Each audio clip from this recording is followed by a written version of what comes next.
There are many proud sons up here on this, at this podium. 4 born and raised in New York. I'm a proud son.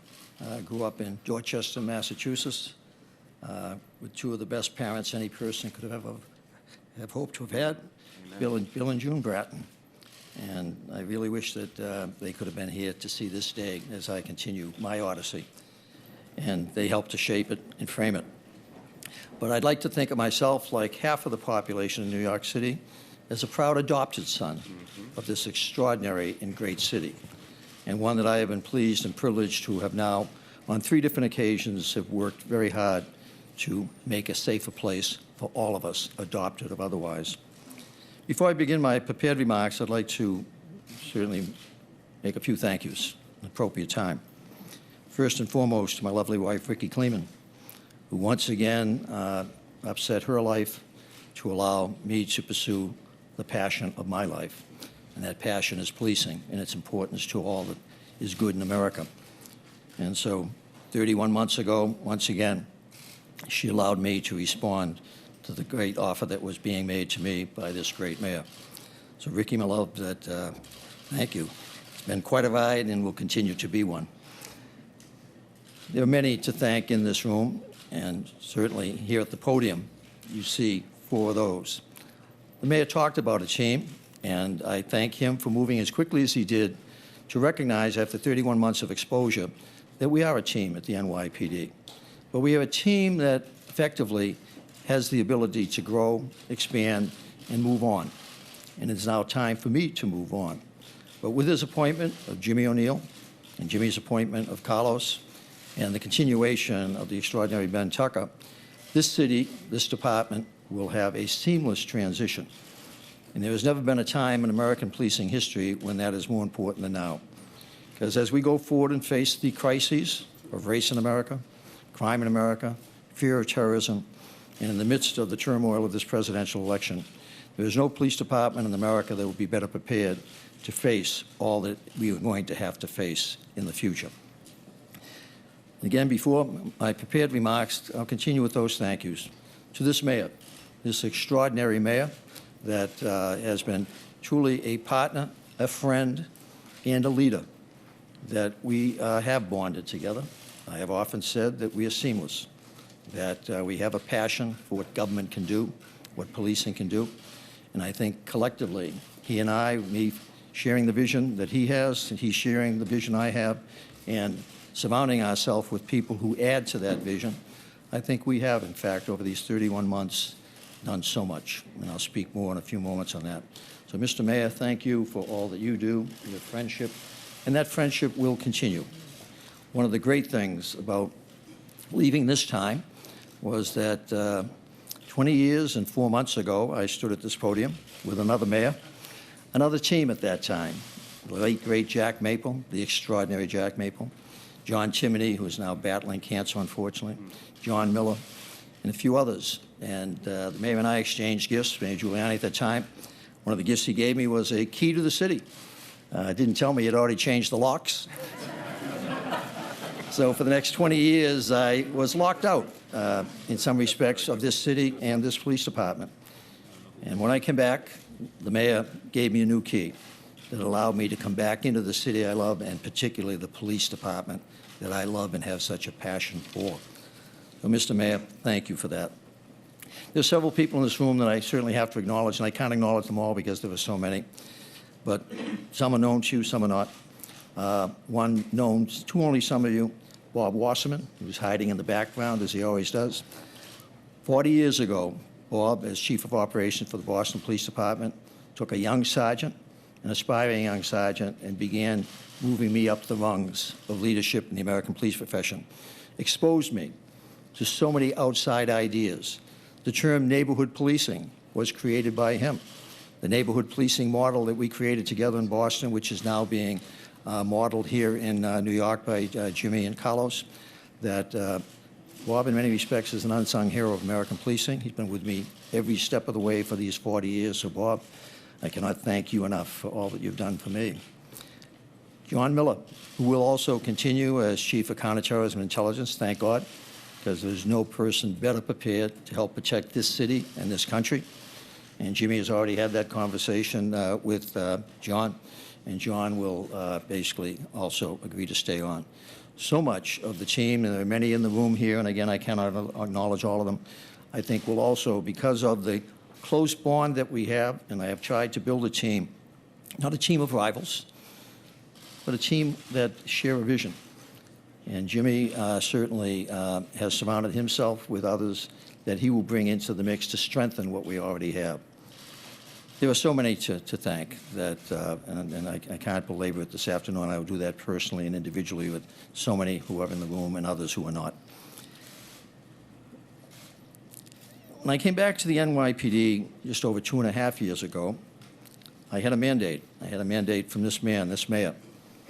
We had bonded in terms of conversations in the money months during the election, and we shared the vision of what a great American police department could do to face the issues of the day. In this city, you all remember very well the tension, controversy in this city, and indeed in America.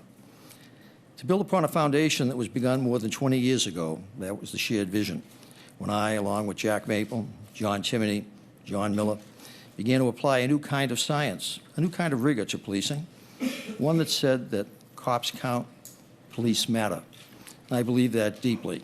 The individual action of every cop, but the collective action of the police profession, that we matter. And never in the history of this city has that been more important than at this time, in this city and in this country. That we can be the change. It's now a proven concept, policing. We have fulfilled that mandate to keep crime low, historic lows, and ability to keep driving it even lower. And by improving strategies, constantly adapting them to changing times, to drive crime further to historic lows, we have done that, and this new team will continue to do that. Have no fear. The second part of the mandate given to me by the mayor was to build upon the foundation that started under Commissioner Kelly to protect New York City from terrorism. We have added additional foreign posts staffed by NYPD officers and an innovative and elite uniformed counter-terrorism force, the CRC.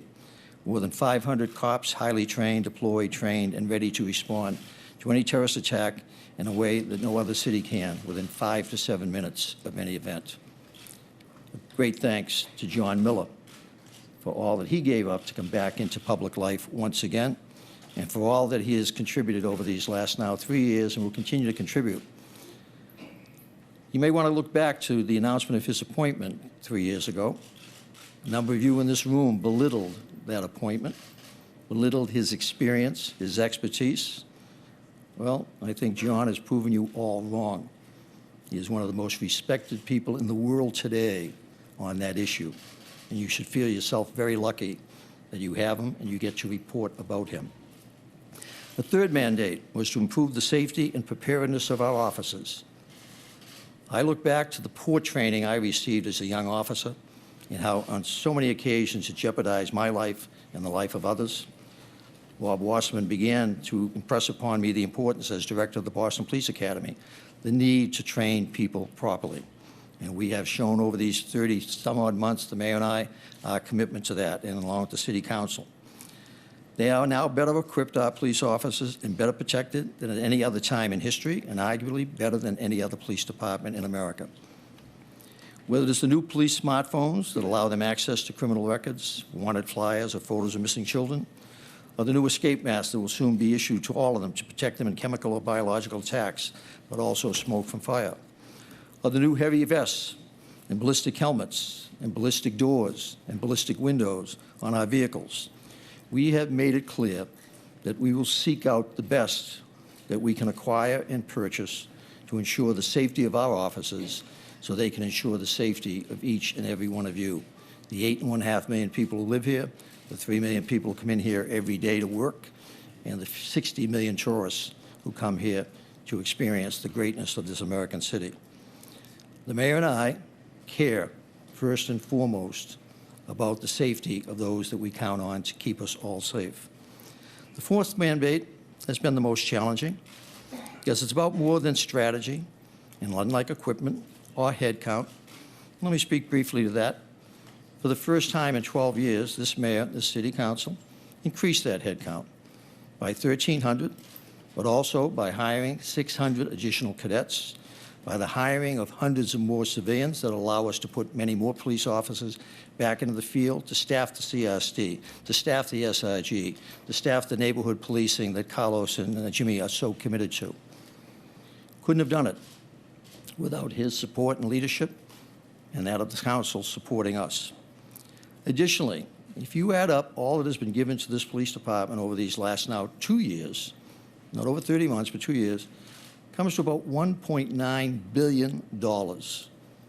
No police department in America at any time in any of their history has ever been as well-funded or supported as we have, to buy all of that equipment, to provide all of that training, to ensure that our officers, that we keep them as safe as we can, and they keep you as safe as you need to be. We have begun that job from top to bottom. For our officers, it has involved new training about how to de-escalate situations. We have reduced stop and frisk by phenomenal amounts, said it couldn't be done, but we continue to reduce crime at the same time. We have reduced our use of force, our civilian complaints, and launched the most innovative and far-reaching community policing program New York has ever attempted, and it will succeed this time. Why? They're here, the team that will lead it into the future. New innovation, neighborhood policing, something old. Boston, 1975. New again, New York City, 2015 when we launched it. Brainchild of Jimmy O'Neill. And one of Jimmy's great strengths is that he loves this department and this city with a passion. But he understands we don't have all the answers. So I have sent him to Los Angeles. I have sent him elsewhere in the country to understand that other agencies, as they struggle with the issues of the day, have better ideas. And so what we have here in New York now is an amalgamation of Boston, of Los Angeles, of Seattle, and the NYPD. He and the team that he will be privileged to lead understand that we have a lot to be proud of, but so do others in the profession. The neighborhood coordination offices that he has implemented along with Carlos deal one-on-one with people, problem by problem, with community groups, issue by issue, with entire neighborhoods. They are reachable by smartphone, email, by telephone on those smartphones. They are available. They want to help. They are there to help. We've tried to redefine our relationship from being the police to being your police. That term's probably familiar to some of you. When the mayor announced me, I held up my book. I should have brought it, Your Police. To protect and to serve, to make New York City safe and fair everywhere for everyone. But also, as that book talked about on its last page, when you see a policeman, and this is our goal, when you see a policeman, remember that he is your friend. That's the vision and the passion that I have had for 45 years that they share up here and that they will carry forward. And that is happening, but it doesn't happen overnight. It is a sea change in many respects, and we've already seen the tide shift in that direction. It is a challenging time for police in America and New York, even with all indicators pointing in the right direction. Those were the mandates I was given. Those were my goals. But I always have one more goal in every organization I go to, and that is to build a team for success and a team of successes. I try to leave each place with the bus headed in the right direction, with the right people on the bus, and before I go, 3 or 4 people who are qualified to drive that bus.